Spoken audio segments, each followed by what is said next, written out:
వాళ్ళందరూ కూడా క్యాన్సిల్ చేసేసి తప్పుకోకుండా వాటిని రీఅలాట్మెంట్ చేయటం మన నిబంధనల ప్రకారం అని చెప్పేసి నేను మనవి చేస్తాను అధ్యక్ష. అదేవిధంగా ఆధార్ కార్డు కొడితే వాళ్ళకి ఇల్లు శాంక్షన్ అయినట్టు వస్తే చెప్తున్నారు అధ్యక్ష.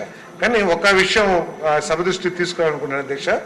PMAY 1O శాంక్షన్ అయి ఉంటే PMAY 2O శాంక్షన్ చేయమని కేంద్ర ప్రభుత్వం చెప్తుంది అధ్యక్ష. కానీ గత ప్రభుత్వం ఉద్దేశపూర్వకంగా బహుశా వాళ్ళు టీడీపీ వాళ్ళు, జనసేనలో, బీజేపీ వాళ్ళు అని చెప్పేసి శాంక్షన్స్ అయినా కూడా వాళ్ళకి ఇన్ఫార్మ్ చేయకుండా చర్యలు తీసుకుని ఉండరు అధ్యక్ష. అటువంటి వాళ్ళు ఉంటే ముఖ్యమంత్రి గారి సహకారంతో ముఖ్యమంత్రి గారికి చెప్పి వాళ్ళకి మళ్ళీ ఏ విధంగా చేయొచ్చో కూడా దాన్ని ఆలోచిస్తామని చెప్పేసి కూడా నేను చెప్తాను అధ్యక్ష.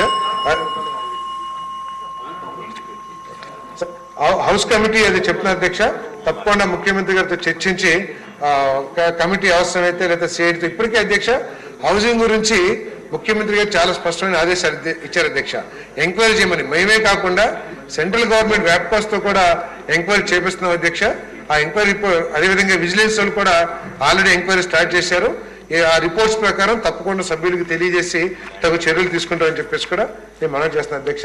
ఏదైనా కూడా PMAY 2O స్టార్ట్ అవుతుంది కాబట్టి తప్పకుండా ఎవరికైతే పార్టీల ఆధారంగా లేకపోతే వివక్షారహితంగా చేశారో వాళ్ళందరికీ వివక్షత చేశారో వాళ్ళందరికీ కూడా ఇల్లు శాంక్షన్ చేయించడానికి గృహ నిర్మాణ శాఖ కట్టుబడి ఉందని, ఈ ప్రభుత్వం ఏదైతే చెప్పిందో 2 సెంట్లు అర్బన్ ఏరియాలో, 3 సెంట్స్ రూరల్ ఏరియాలో ముఖ్యమంత్రి గారు కూడా పదే చెప్తున్నారు. తప్పకుండా దాన్ని అమలు చేస్తామని చెప్పేసి కూడా తెలియజేస్తాను. సభ్యులందరూ గమనించాలండి. 25 నిమిషాలు ఫస్ట్ క్వశ్చన్ ఎట్లా అవుతుందండి అంటే సారీ ఇప్పుడు వరకు మీకు అవకాశం ఇచ్చాను, మీరు నో సిగ్నేచర్ లేకుండా క్వశ్చన్ వేసే అధికారం మీకు ఎవరు ఇచ్చారండి? అంటే ఫస్ట్ సిగ్నేచర్ ఉన్న వాళ్ళకే అవకాశం ఇస్తాం, ప్లీజ్ ఏమనుకోవద్దు. నెక్స్ట్ మినిస్టర్ గారు సార్ మీరు మాట్లాడారా? చిన్నదే ఇది అయిపోతుంది చిన్నదే. మీకు వచ్చిందా ఇక్కడ?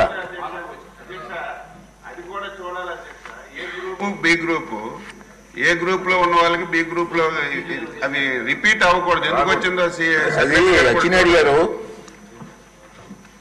మన అసెంబ్లీలో వచ్చిన క్వశ్చన్ కౌన్సిల్ రాకూడదు. ఈవేళ అధ్యక్ష సెకండ్ డే రావాలి. ఈవేళ రామానాయుడు గారి గ్రూపు కౌన్సిల్ లో ఉండాలి. ఇక్కడ ఎలా వచ్చింది క్వశ్చన్ అంటున్నాను. కొంచెం సెక్రటరీ గారు చూసుకోవాలి. సెక్రటరీ గారు కాదు, అన్ని కూడా స్పీకర్ గారు సెక్రటరీ మీద మాట్లాడతారు. ఒక్క నిమిషం కూర్చొని చెప్తాను, చదువుతా. అసెంబ్లీ పంపిన ప్రశ్నలు కొన్ని శాఖల అధికారులు నోటీస్ పాయింట్ అనాలోచితంగా వేరే శాఖలు వాళ్ళే పంపించుకుంటున్నారు. ఈ రోజు కూడా వచ్చింది ప్రాబ్లం. రెవెన్యూ దాంట్లో ఉదాహరణకి ఈరోజు 142వ నెంబర్ ప్రశ్న గృహ నిర్మాణ శాఖ పంపిన అధికారులు దాన్ని రెవెన్యూ శాఖ పంపించారు. ఎట్లా పంపిస్తారండి?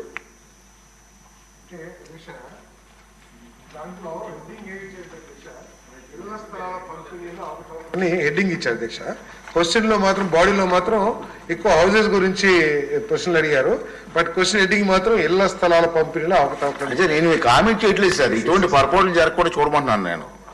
సార్ మీరు వెళ్ళి పోస్ట్ పోన్ చేయమని పోస్ట్ చేస్తే అక్కడికి వెళ్ళి ఆన్సర్ తీసి వస్తారా? ముందు ఇచ్చేయమంటారా? మరి ఆ మంత్రి గారు ఒప్పుకుంటారా?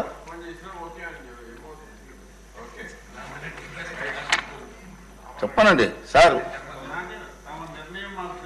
నిర్ణయం పెద్దల నిర్ణయం కూడా తీసుకోవాలి కదా.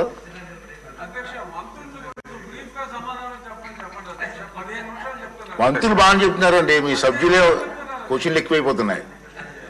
సిగ్నేచర్ పెట్టిన వాళ్ళకే అవకాశం ఇస్తామన్న డెసిషన్ తీసుకుందాం. సార్ క్వశ్చన్ నెంబర్ రామనాయుడు గారు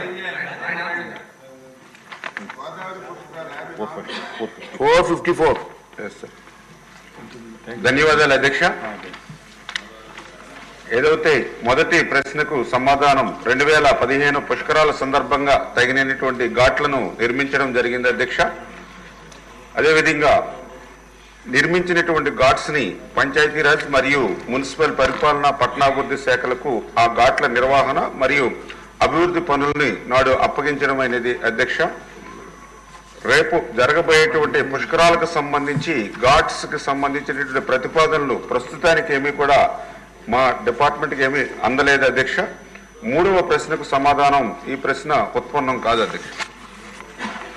బుచ్చి చౌదరి గారు. అధ్యక్ష, కోట్లాది మంది భక్తులు గోదావరి పుష్కరాలకు తరలి వెళ్తారు సార్.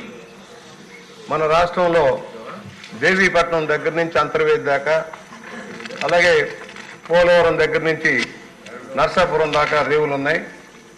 కోట్లాది మంది వస్తారు. గత అనుభవాల దృష్ట్యా ప్రతి పుష్కరాలకు కూడా కోట్ల మంది రావటం, పుణ్య స్నానాలు చేస్తారు సార్. పుణ్య స్నానాలు చేయడం కోసం ప్రధానమైనది ఘాట్ల నిర్మాణం. గతంలో నిర్మించిన ఘాట్లు సరిపోక ఎక్కడికక్కడే గోదావరిలోకి వెళ్లి ప్రమాదాలకు గురవుతున్న పరిస్థితి కూడా తమ ద్వారా దృష్టి వస్తున్నా. ఇవాళ ఒక్క పుష్కరాలకు సంబంధించి ఒక్క ఘాట్లే కాదు సార్, వివిధ శాఖలు ఉన్నాయి దీని కింద. ఒకటి irrigation, revenue, Panchayati Raj, police, municipalities, ఇవన్నీ కూడా ఇన్వాల్వ్ అయ్యి ఉంటాయి సార్. దీని పుష్కరాలకి అడ్వాన్స్ గా కనుక ప్లాన్ చేయకపోతే కనీసం 10 కోట్ల మంది వస్తారు. ఈ దఫా 10 కోట్ల మంది వస్తారని అంచనాతో ముందుకెళ్తా ఉన్నాం. మనం ఏదైతే ఉన్న ఘాట్లు చాలా చోట్ల, ఒక రాజమండ్రి, కొవ్వూరే కాదు, నర్సపూరే కాదు, చాలా ఘాట్లు ఉన్నాయి సార్. ప్రతి పంచాయతీ ఏరియా కూడా చాలా ఘాట్లు ఉన్నాయి. ఆ ఘాట్ల నిర్మాణం చేయలే. మేము అడుగుతున్న నిర్వహణ ఎవరు చేయాలో తెలియట్లా. ఎలా ఉందంటే ఇరిగేషన్ వాళ్ళు ఏమంటారు, మాకు సంబంధం లేదు, ఘాట్లు కట్టడం వరకే మా బాధ్యత అంటారు. స్థానిక సంస్థలు ఏమో మాకేం సంబంధం, ఇరిగేషన్ వాళ్ళు చేయాలంటారు. ఎవరు చేయాలో తెలియని పరిస్థితి వస్తుంది. గతంలో కూడా ఆఖరిలో నిర్మాణం మొదలుపెట్టినందువల్ల ప్రమాదాలు జరిగింది సార్. ఆఖరి రోజు దాకా పని జరుగుతూనే ఉంది. ఫలితంగా ప్రమాదం జరిగి అనేక మంది మరణించారు. ఈ దఫా అడ్వాన్స్ గా 2017లో వచ్చే పుష్కరాలకి భారీ ఎత్తున జనం వస్తారు కనుక ఎప్పటి నుంచే 2027లో వచ్చే పుష్కరాలకి భారీగా వస్తారు. దేశవ్యాప్తంగా, ప్రపంచవ్యాప్తంగా వస్తారు సార్ ఈ పుష్కరాలకి. ఏదైతే గంగా పుష్కరాలకి ఎలా వెళ్తారో మనకు కూడా అలాగే వస్తారు. ఆ విధంగా దానికి తగిన ఏర్పాట్లు చేయాల్సిన అవసరం ఉంది. ఎందుకంటే మరి చివరిగా ఒకటే మంత్రి గారు నేను కోరేది, వివిధ శాఖలు సమన్వయం చేసుకోవాల్సిన అవసరం ఉంది సార్. తమ ద్వారా తమకు తెలుసు పరిస్థితి అంతా.